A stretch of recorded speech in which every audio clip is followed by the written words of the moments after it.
2023년 감정평가사 1차 34회 회계학 74번을 설명하겠습니다. 74번은 원가 추정에 관한 문제로 여기에서는 학습 곡선 모형에 의해 원가를 추정합니다. 이 영상은 원가관리학의 객관식 기출문제집에 수록된 문제를 온에어 스튜디오에서 만든 음성영상 제작 프로그램을 이용하여 작성하였음을 알려드립니다. 2023년 감정평가사 34회 회계학 과목은 문제 41번부터 80번까지 40문제가 출제되었는데 이 중에서 41번부터 70번까지 30문제는 재무회계 분야에서 출제되었고 71번부터 80번까지 10문제는 원가관리회계 분야에서 출제되었습니다. 10문제 중에서 4문제는 원가회계 분야에서 출제되었고 나머지 6문제는 관리회계 분야에서 출제되었습니다. 이 문제의 난이도는 출제 분야에 대한 핵심 개념을 파악하면 풀 수 있는 기본적 수준이어서 이 문제를 통해서 매년 반복적으로 출제되는 출제 분야와 출제 유형을 파악하고 출제 분야에 대한 핵심 개념을 명확히 정리하고 익숙해질 때까지 반복해서 숙달하는 것이 중요합니다.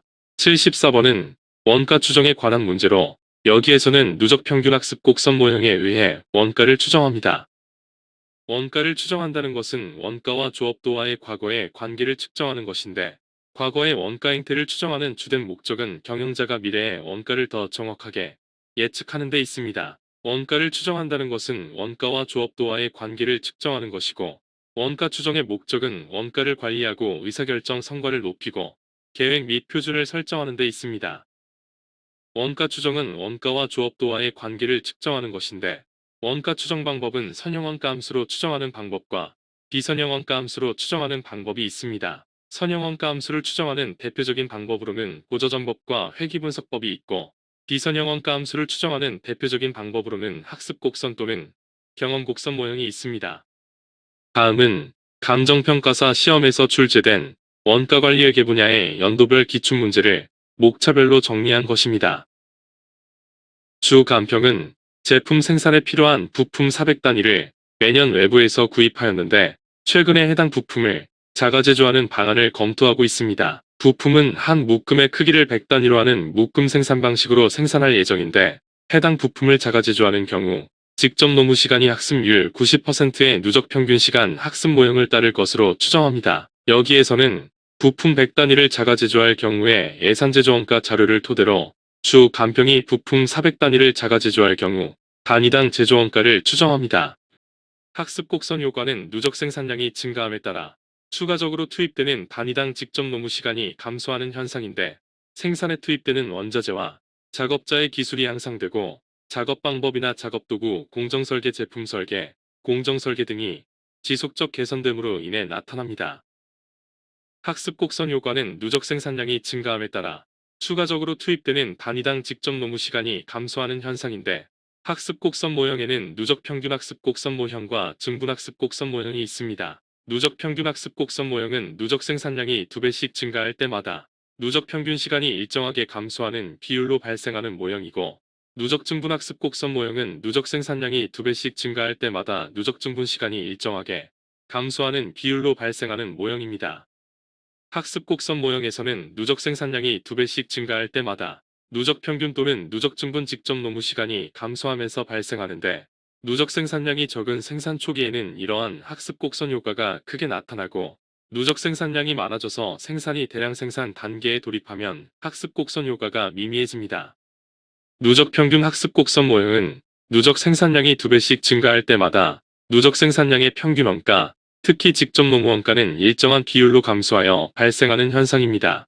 주 간평은 100단위를 한 묶음으로 묶음 생산하는데 처음 묶음 생산에서 생산된 부품 수량은 100단위이고 누적 평균 학습 곡선 모형을 따르는 직접 노무 원가는 3만원이고 시간당 임률은 100원이어서 직접 노무 시간은 300시간입니다. 이 회사의 직접 노무 시간에 대한 학습률은 90%이기 때문에 누적 묶음 생산량이 2배로 증가할 때 누적 부품 생산량은 200단위이고 누적 묶음 단위당 평균 노무 시간은 종전의 300시간의 90%인 270시간입니다. 또 누적 묶음 생산량이 2배가 증가한 누적 묶음 생산량이 4묶음인 경우에 묶음당 누적 평균 노무 시간은 종전의 270시간의 90%인 243시간으로 추정됩니다. 누적 묶음 수가 2개인 경우 누적묶음 단위 2단위의 누적묶음 수량당 평균 직접 노무 시간 270시간을 곱한 총 누적 직접 노무 시간은 540시간이고 누적묶음 단위 4단위의 누적묶음 평균 직접 노무 시간 243시간을 곱한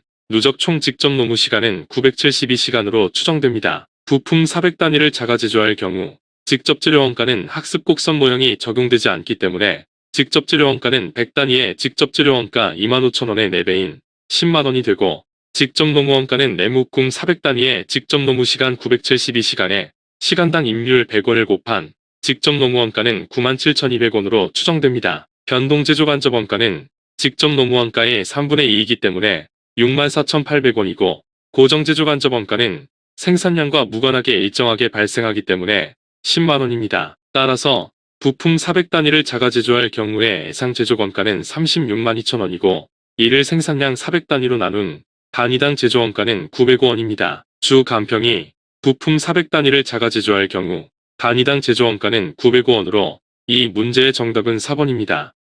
동영상 하단의 더보기를 클릭하면 원가 추정에 관한 다양한 유형의 기출문제가 정리되어 있습니다. 참고하기 바랍니다.